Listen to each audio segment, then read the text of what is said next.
Haleluya, terima kasih. Tuhan Yesus baik, amin. Nah, jadi malam hari ini kita akan belajar bersama-sama tentang cherish. Apa sih cherish itu? Ya kan? Pernah nggak dengar kata cherish?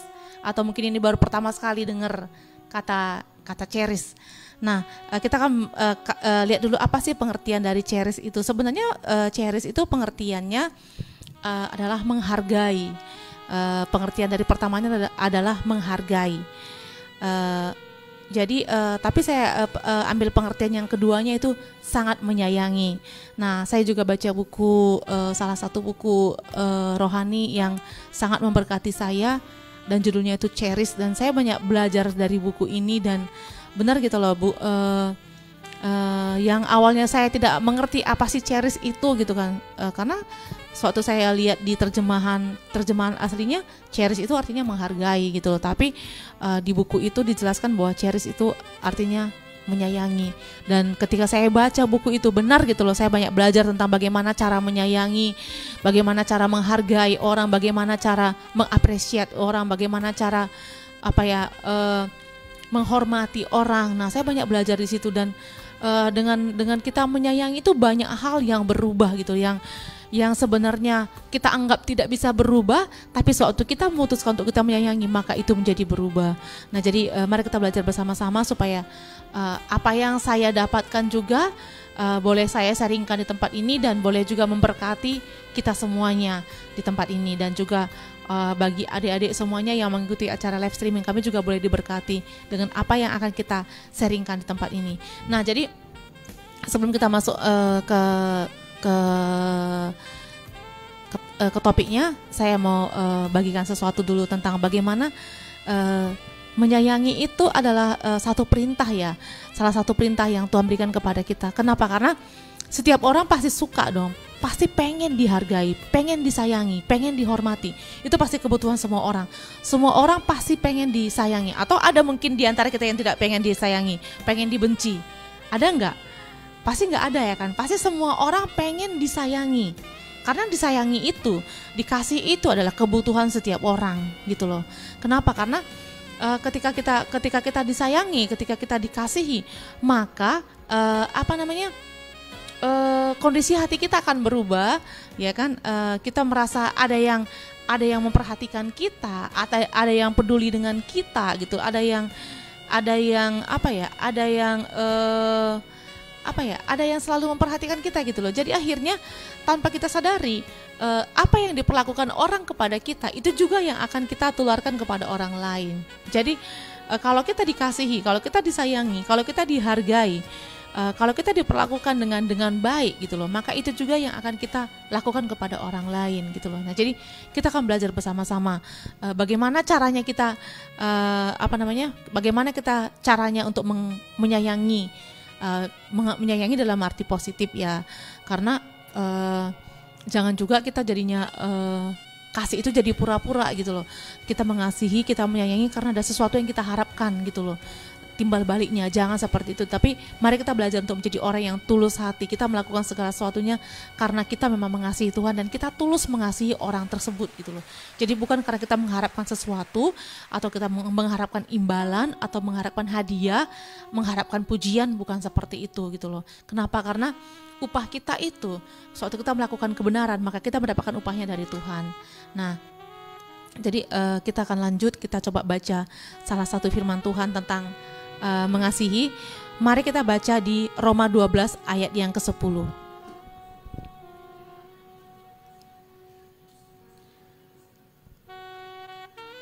Di Roma 12 ayat yang ke-10.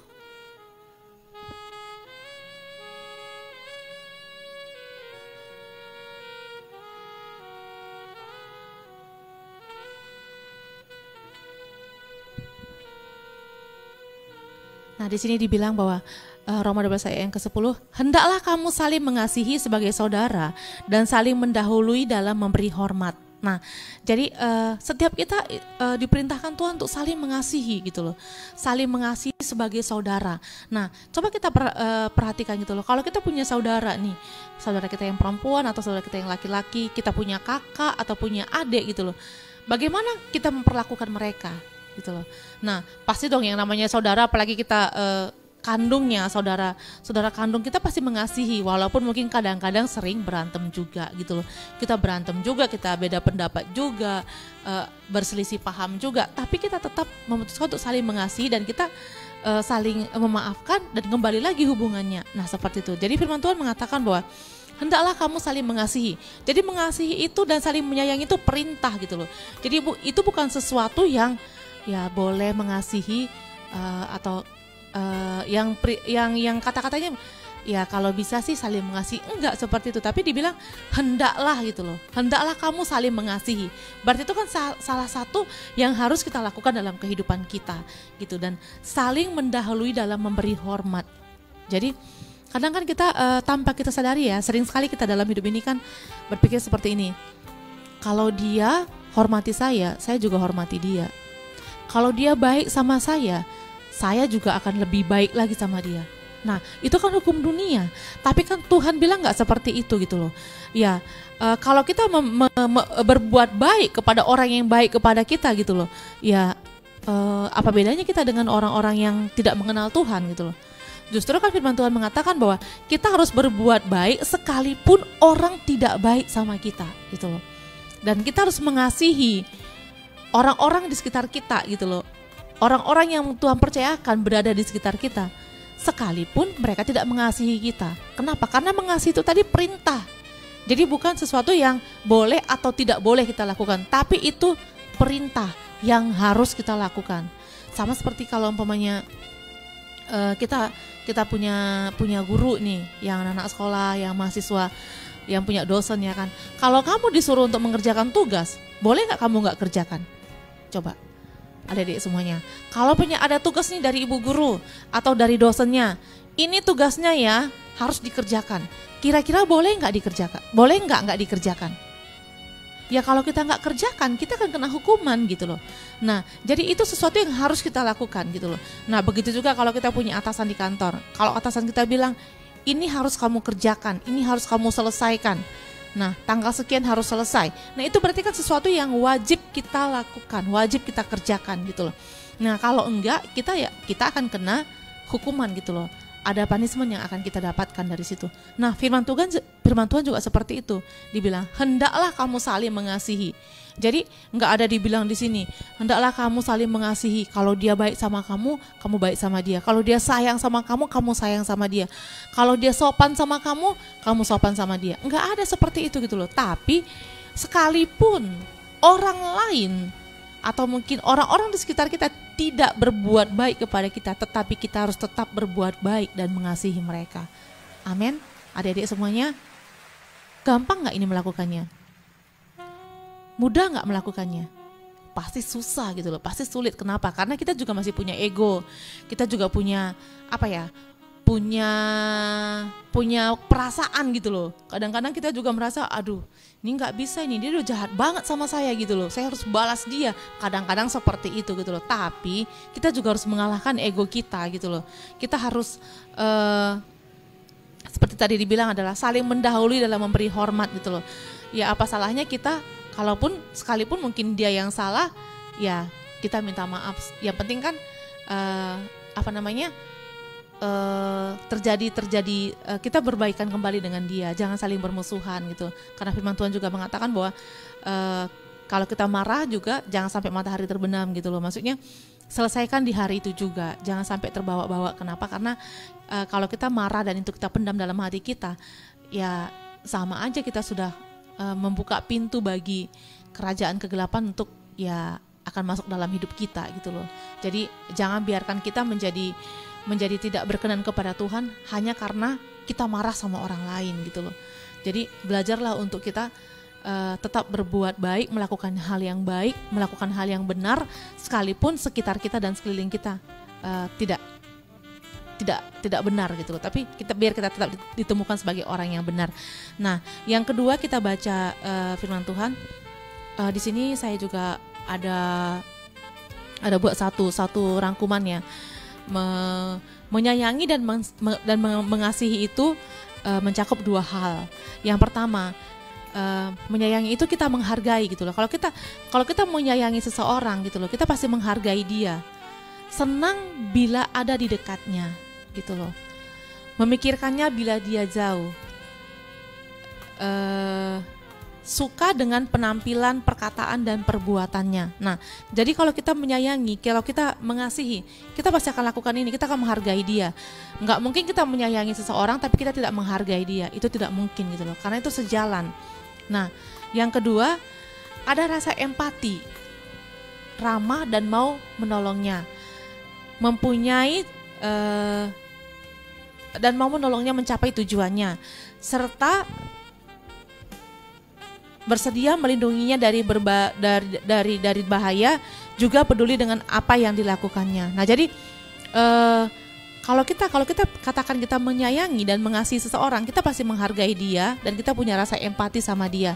Nah, sama seperti Tuhan menyayangi kita. Tuhan mengatakan bahwa Tuhan mengasihi kita, Tuhan menyayangi kita, Tuhan peduli dengan kita. Nah, Tuhan melakukan segalanya buat kita gitu loh. Apapun Tuhan lakukan asal kita kembali kepada Dia gitu loh. Bahkan sampai Tuhan Yesus sendiri ya kan turun ke bumi ya kan, ke dunia, menyerahkan nyawanya buat kita asal kita boleh kembali lagi kepada Bapa. Nah, itu bukti dari kasih Yesus buat kita. Nah, kita juga seperti itu. Kalau kita bilang kita menyayangi gitu loh. Contohnya kita bilang kita menyayangi orang tua kita menyayangi saudara-saudara kita, teman-teman kita gitu loh. Berarti kita juga menghargai, menghormati, dan juga empati, peduli gitu loh. Jadi kalau kita bilang kita mengasihi, tapi kita tidak punya rasa empati dan kita tidak punya rasa kepedulian sama orang yang kita sayangi, itu bohong, itu nggak benar gitu loh. Itu pasti cuman hanya perkataan mulut kita aja gitu loh. Kenapa? Karena kalau kita bilang kita menyayangi, pasti kita akan selalu berusaha untuk memberikan yang terbaik bagi orang yang kita sayangi. Nah, salah satu kesaksian yang saya baca di buku Cherish ini ya kan, dia bilang bahwa mereka kan pasangan suami istri. Nah, si istrinya ini selalu melakukan kesalahan. Istilahnya kan, kalau mereka pergi ke suatu tempat, istrinya ini selalu salah gitu loh. Contohnya mereka kan parkir di sebelah kanan gitu kan, parkir di sebelah kanan. Nah, istrinya ini selalu pasti beloknya ke sebelah kiri. Walaupun parkiran itu dari dulunya itu di sebelah kanan, parkiran mobil mereka itu selalu di sebelah kanan, tapi istrinya ini selalu belok ke kiri dan selalu seperti itu loh. Sampai akhirnya suaminya kan dari mulai ditegurnya, dibiarkannya, karena kalau ditegur pun istrinya marah ya kan, dikasih tahu kalau itu salah, istrinya marah, tersinggung. Nah, seperti itu. Jadi akhirnya suaminya nggak tahu lagi mau bilang apa gitu loh untuk mengingatkan istrinya supaya dia tidak salah berbelok kalau mereka mau ke parkiran mobil gitu. Nah, seperti itu. Akhirnya dia tanya sama istrinya, mereka berdiskusi gitu loh. Bagaimana cara saya bicara sama kamu supaya kamu tidak tersinggung dan kamu tidak marah sewaktu saya mengatakan kepada kamu kalau kamu salah dalam memilih jalan. Nah, istrinya bilang gini sama dia, bilang aja kalau saya sudah salah, bilang sama saya sebelah sini loh jalannya. Nah, istrinya cuma bilang seperti dan sejak itu suaminya selalu bilang sama istrinya kalau istrinya salah jalan, dia bilang saya sebelah sini loh jalannya. Dan itu akhirnya tanpa mereka sadari itu memulihkan hubungan mereka gitu loh. Yang sebelumnya kalau dia menegur istrinya salah jalan, istrinya akan marah dan mereka akan mulai bertengkar gitu loh, seperti itu. Jadi sebenarnya dalam hal berhubungan juga yang diperlukan adalah komunikasi gitu loh. Bagaimana cara kita berkomunikasi? Komunikasi itu sangat penting. Kenapa? Karena kalau kita salah berkomunikasi, maka akan salah pengertian yang akhirnya si A berpikir bahwa si B ini seperti ini, si B juga berpikir si A seperti ini, sehingga tidak ada titik temu, tidak ada jalan keluar. Akhirnya saling berpikiran negatif, saling menjauhi, berantem, yang tadinya sahabat dekat, teman dekat, ya yang tadinya keluarga, kita dalam keluarga berhubungan baik-baik aja, akhirnya pecah gara-gara kita tidak mau saling merendahkan diri dan tidak mau saling saling memberi diri untuk ditegur gitu loh. Jadi sebenarnya kalau kita punya kesalahpahaman satu sama lain, mari kita belajar untuk berkomunikasi dengan baik gitu loh. Kenapa? Karena sewaktu kita mengkomunikasikan dengan baik, berbicara dengan baik, maka kita akan menemukan jalan keluar. Tapi mari juga kita belajar untuk saling saling punya kerendahan hati gitu loh.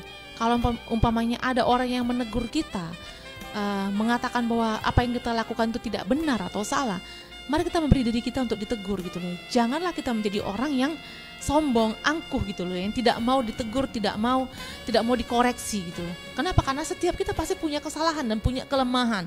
Jadi dan yang tahu kelemahan dan kesalahan kita adalah orang-orang yang ada di sekitar kita, orang-orang yang paling dekat dengan kita gitu loh. Dan biasanya kalau kita ditegur dengan cara yang ada juga cara-cara yang suatu orang negur kita jadinya tersinggung gitu loh, kita jadinya sakit hati. Nah, mari kita komunikasikan gitu loh kepada orang terdekat kita. Saya nggak suka loh. Mari kita belajar untuk jujur, untuk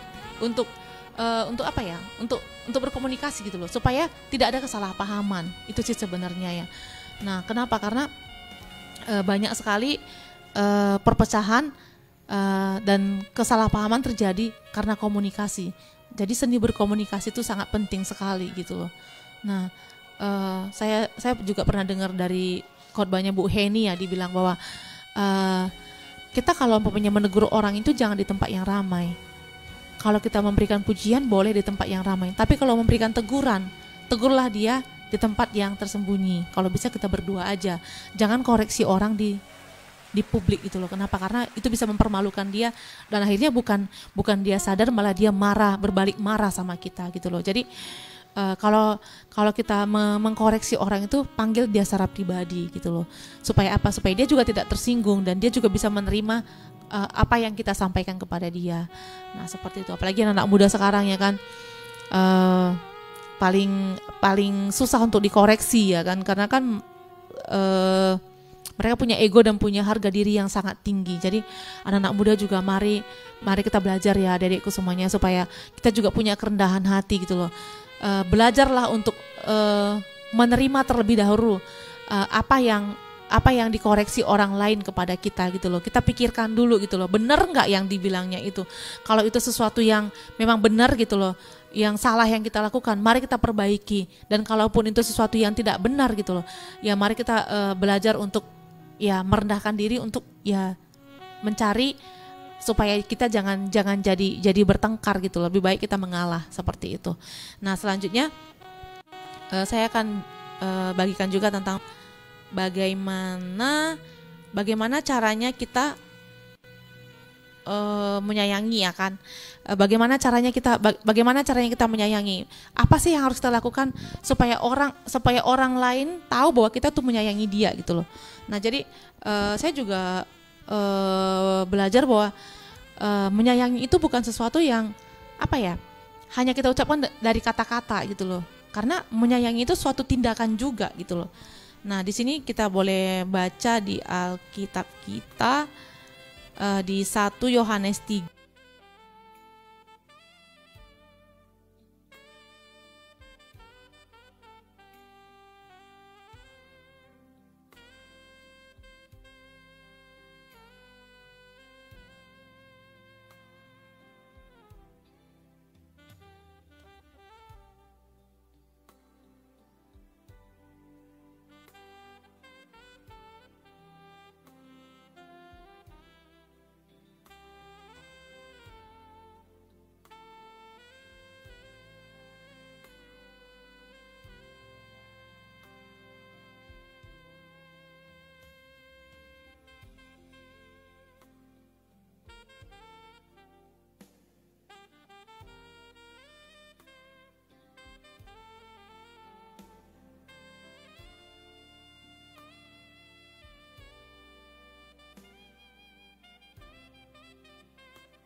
kasih itu perlu tindakan. Jadi bukan hanya kata-kata, perlu juga perbuatan.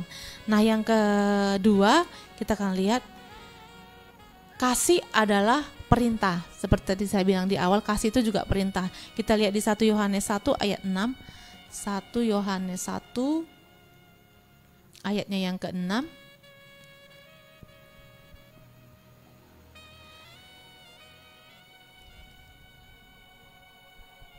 Di sini dibilang bahwa jika kita katakan bahwa kita beroleh persekutuan dengan Dia, namun kita hidup di dalam kegelapan, kita berdusta dan kita tidak melakukan kebenaran. Nah, jadi di sini kita tahu bahwa kalau kita dalam persekutuan, pasti kan kita bukan hanya 2-3 orang gitu loh. Pasti kita berada dalam kelompok yang banyak orang. Nah, di dalam persekutuan itu sangat diperlukan saling komunikasi yang baik dan saling mengasihi gitu loh. Kenapa? Karena kalau dalam persekutuan kita berkumpul dengan banyak orang, kalau tidak ada komunikasi yang baik gitu loh, pasti akan persekutuan itu akan sebentar aja gitu loh. Pasti akan terjadi kesalahpahaman. Makanya kita harus belajar bagaimana berkomunikasi yang baik, mengenal setiap orang yang ada di dalam kelompok kita, dalam persekutuan kita. Apa yang dia suka, apa yang dia tidak suka, apa yang membuat dia tersinggung, apa yang membuat dia sakit hati, kita harus pahami gitu loh. Dan kita memperlakukan orang lain jangan sama gitu loh, karena setiap orang kan punya pribadi dan juga punya rasa sensitif yang berbeda gitu loh. Jadi kita harus kenali mereka masing-masing gitu loh.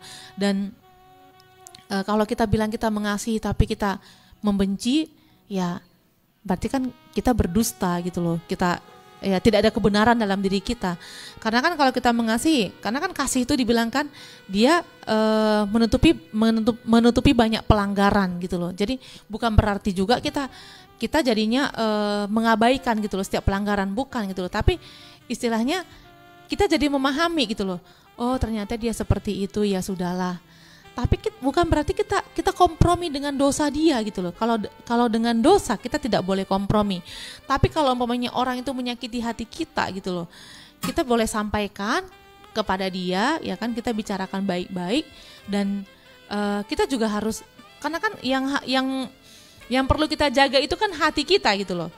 Kenapa? Karena tidak bisa kita suruh orang lain untuk menjaga hati kita. Kita yang menjaga hati kita supaya kehidupan yang terpancar dari dalam diri kita gitu loh. Jadi bagaimana supaya kehidupan itu terpancar dari diri kita? Ya jangan biarkan diri kita diracuni oleh yang namanya sakit hati gitu loh. Karena sakit hati itu adalah racun yang sangat mematikan. Nah, jadi jangan biarkan diri kita dipenuhi oleh racun sakit hati gitu loh. Jadi kalau ada ketidakcocokan, kalau ada perselisihan, kalau ada yang tidak berkenan gitu loh, mari kita sampaikan secara terus terang, tapi dengan cara yang baik, dengan komunikasi yang baik, dengan perkataan yang baik, supaya persekutuan kita tetap jalan dan kita bisa tetap saling mengasihi dan saling menghormati satu sama lain. Nah, yang ketiga, kasih adalah pilihan. Kita bisa lihat di 1 Korintus 14 ayat 1.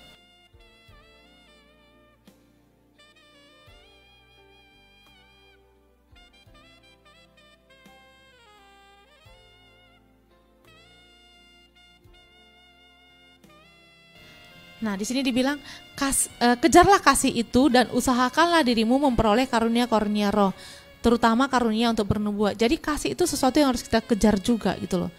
Jadi bukan hanya sekedar karena kasih itu bukan kita dapatkan dengan cuma-cuma gitu loh. Kita mengasihi itu perlu namanya pengorbanan gitu loh. Perlu perjuangan.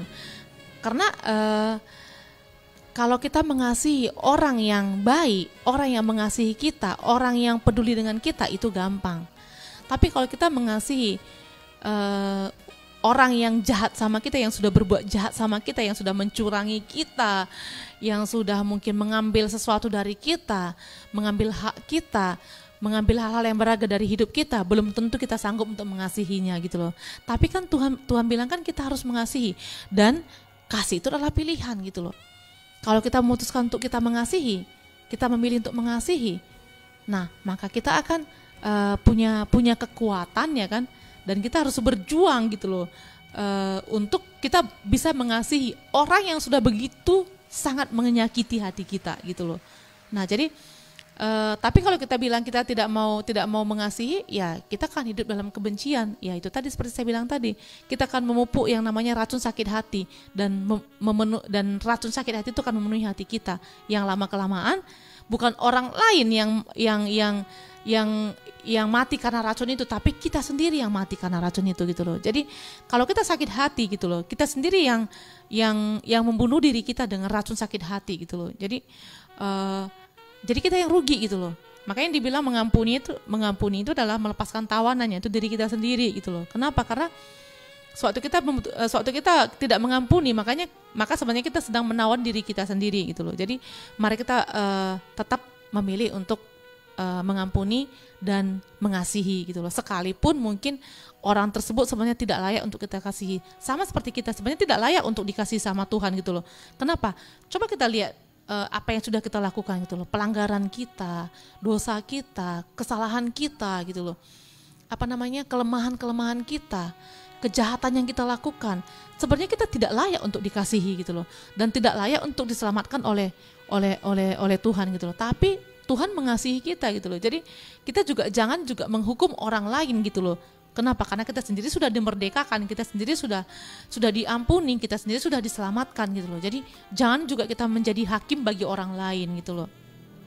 Mari kita belajar untuk memiliki kasih seperti yang dimiliki oleh Tuhan gitu loh. Kita mengasihi, makanya kan dibilangkan kasihlah sesamamu manusia. Jadi bukan hanya orang yang yang sepandangan dengan kita atau satu persekutuan dengan kita, bukan gitu, tapi sesama kita manusia. Siapa sama kita manusia? Ya semua orang gitu loh. Semua orang itu, semua manusia itu sama kita manusia. Jadi kita harus mengasihi mereka gitu loh. Jadi jangan kita mengkotak-kotakkan dan memilah-milah orang lain gitu loh. Karena kita semuanya itu sama gitu loh. Jadi semua orang harus kita kasihi, karena itu adalah perintah dari Tuhan. Nah, yang keempat, kasih adalah komitmen. Nah, saya pernah dengar kesaksian juga ya tentang komitmen ini ya. Bagaimana sebenarnya bagi kita anak-anak muda, mari kita belajar untuk hal ini. Karena saya juga waktu dengar kesaksian ini, saya benar-benar diberkati gitu loh dengan kesaksian sepasang suami istri ya. Bapak ini bilang, bapak sama ibu ini sudah tua gitu. Kalau saya nggak salah sih udah 60-an tahun mereka, dan mereka tinggal berdua karena anak-anak mereka semuanya sudah menikah. Nah, jadi bapak itu cerita seperti ini. Yang namanya menikah itu yang paling penting sebenarnya komitmen, katanya seperti itu. Karena waktu pertama sekali kita menikah, oke, memang kita menikah karena kita cinta. Nah, tapi sebulan 2 bulan cinta itu akan mulai berkurang. Karena apa? Karena kita sudah mulai melihat nih, ternyata dia seperti ini, ternyata dia seperti ini. Oh, kenyataannya rupanya dia kayak gini. Banyak akhirnya hal-hal yang tidak diketahui sebelumnya, setelah menikah itu ketahuan gitu loh. Karena suatu masih pacaran, yang dikeluarkan kan semua fotokopian. Nah, pas menikah aslinya semuanya kelihatan gitu loh. Jadi kalau pacaran nih, bagi anak muda juga ya kan, saya juga belajar nih. Waktu pacaran itu kata bapak itu ya, itu semua yang dikeluarkan itu fotokopian. Jadi pas menikah aslinya, ya itu seperti itu gitu loh.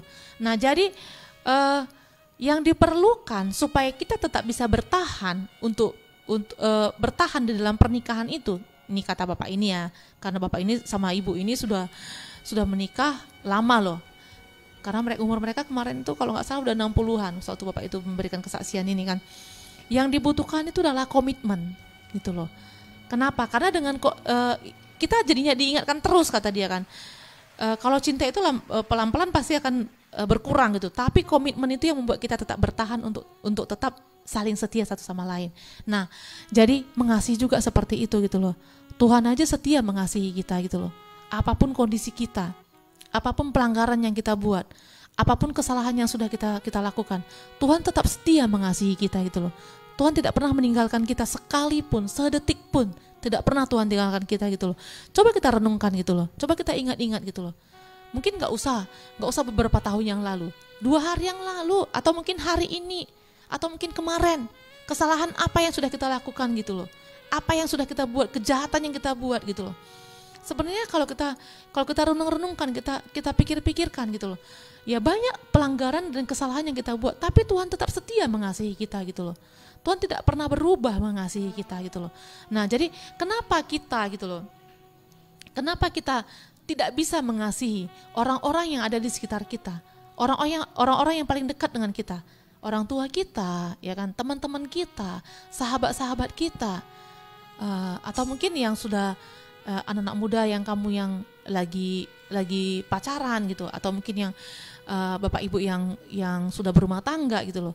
Nah, kenapa kita tidak bisa memaafkan dan mengampuni kesalahan orang-orang yang berbuat jahat kepada kita gitu loh. Nah, kenapa gitu loh?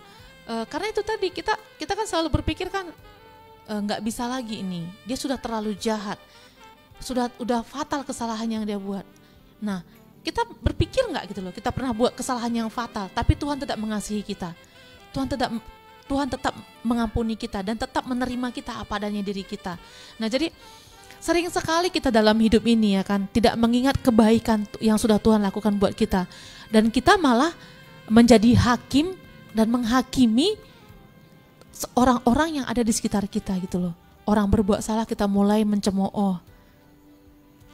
Orang melakukan pelanggaran kita menggosipkan dia, kita membuli dia gitu loh. Kita menjadi hakim bagi saudara-saudara kita. Nah, coba kalau Tuhan juga melakukan hal yang sama kepada kita, kira-kira kita jadi apa gitu loh. Nah, jadi mari kita belajar mulai sekarang untuk untuk bukan berarti kita toleransi terhadap dosa ya. Kalau untuk dosa tetap tidak ada toleransi. Tapi kalau umpamanya ada orang yang berbuat salah kepada kita, saya juga belajar ini ya, karena saya juga dulu orangnya kalau umpamanya orang sudah menyakiti hati saya, orang sudah berbuat jahat kepada saya cenderung untuk menghindari orang tersebut gitu loh. Saya cenderung untuk tidak akan berhubungan lagi dengan orang tersebut, karena saya tidak mau mengulangi tersakiti lagi dengan orang tersebut. Nah, saya cenderung seperti itu. Kalau bisa pun saya akan memutuskan segala hubungan dengan dia gitu loh. Mungkin komunikasi apa segala macam saya akan hindari gitu loh. Nah, tapi Tuhan ingatkan saya gitu loh.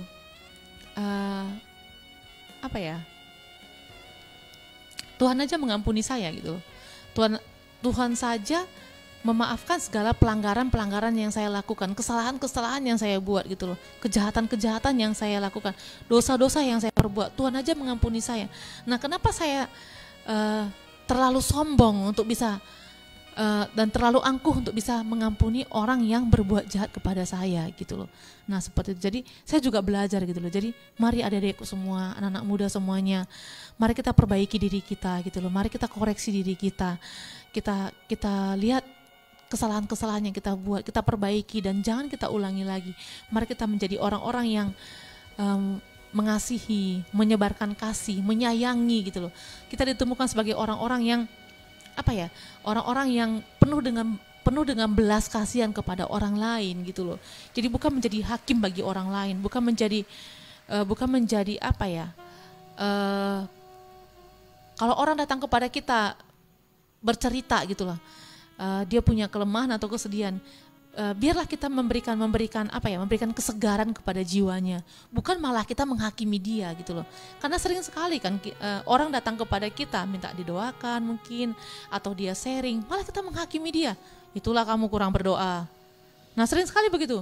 Makanya kamu berpuasa dong. Nah, sering sekali seperti itu gitu loh. Jadi maksudnya jangan dong kita seperti itu gitu loh. Mari kita belajar untuk melakukan apa yang Yesus lakukan buat kita gitu loh. Suatu kita datang kepada Yesus gitu loh. Suatu kita datang kepada Tuhan, kita akui semua pelanggaran kita. Tuhan, saya sudah begini. Tuhan gak hukum kita gitu loh. Tuhan memeluk kita dengan kasih-Nya gitu loh. Tuhan memeluk kita dengan cintanya. Jadi mari kita juga melakukan hal yang sama bagi orang-orang yang ada di sekitar kita. Supaya orang-orang yang ada di sekitar kita itu boleh boleh juga merasakan kasih Tuhan yang mengalir dari dalam diri kita gitu loh. Jadi jangan kita menjadi orang-orang yang menjadi batu sandungan ya bagi orang lain gitu loh. Jangan kita menjadi batu sandungan bagi keluarga kita apalagi gitu loh. Mari kita tetap menyebarkan kasih ya kan, apalagi bagi orang tua kita, karena kan sebenarnya kan yang paling tahu dan yang akan tetap bisa menerima kita apa adanya diri kita itu adalah keluarga kita. Jadi jangan sia-siakan dan jangan abaikan keluarga kita, karena keluarga kita adalah hal yang terpenting dan hal yang paling berharga dalam hidup kita gitu loh. Jadi jangan pernah korbankan keluarga kita untuk hal apapun juga gitu loh. Belajarlah untuk menomorsatukan keluarga lebih dari apapun juga ya setelah Tuhan ya, karena yang paling utama kan Tuhan gitu loh. Nah tapi jangan sampai kita karena pekerjaan kita mengabaikan keluarga kita, karena teman-teman kita mengabaikan keluarga kita, karena hal yang lain mungkin kita mengabaikan keluarga kita, karena nanti teman-teman kita itu orang-orang yang di luar sana itu tidak akan selalu bersama-sama dengan kita, tapi yang akan selalu bersama-sama dengan kita adalah keluarga kita. Nah seperti itu. Jadi mari kita tetap memprioritaskan dan menomorsatukan keluarga kita, dan juga untuk teman-teman kita, untuk orang-orang yang dipercayakan kepada kita, teman-teman sekolah kita mungkin, teman kuliah kita, teman kerja kita, teman pelayanan, rekan-rekan kita semuanya. Mari kita belajar untuk mengasihi mereka gitu. Apapun kondisinya, apapun perbuatan mereka kepada kita, apapun yang mereka sikap dan perbuatan mereka kepada kita, mari kita tetap memilih untuk mengasihi, dan biar kasih Kristus itu mengalir dari hidup kita, dan orang lain boleh merasakan bahwa ada sesuatu yang berbeda dari diri kita gitu loh. Ada sesuatu yang lain yang ada dalam diri kita. Jadi biar kehidupan itu yang mengalir dari diri kita. Orang bisa melihat bahwa Kristus itu benar-benar hidup dalam diri kita. Gitu. Jadi kalau orang mengingat nama kita, contohnya kenal nggak sama si Wati? Oh, Wati yang itu ya, yang orangnya baik banget, yang orangnya murah hati banget. Nah, jadi jangan sampai nanti orang mengingat kita, oh itu yang titit. Nah, jangan seperti itu gitu loh. Jadi biarlah orang mengenal kita, oh itu yang rajin beribadah itu ya. Nah, kalau bisa sih seperti itu ya. Yang mengasihi Tuhan, orang mengenal kita sebagai orang-orang yang mengasihi Tuhan. Nah, seperti itu. Jadi anak-anak muda semuanya, adik-adikku semuanya, mari kita koreksi diri kita perbaiki diri kita perbanyak punya hubungan pribadi dengan Tuhan, dan juga kita perhatikan dengan siapa kita bergaul, dengan siapa kita berteman, dengan siapa kita berkumpul, supaya kita hidup kita tidak dirusak gitu loh. Kenapa? Karena pergaulan yang buruk itu juga merusak kebiasaan yang baik gitu loh. Makanya kan firman Tuhan mengatakan bahwa jangan kita berkumpul dengan orang-orang yang tidak benar. Nah, boleh kita baca di ayat yang terakhir di Mazmur 1. Di Mazmur 1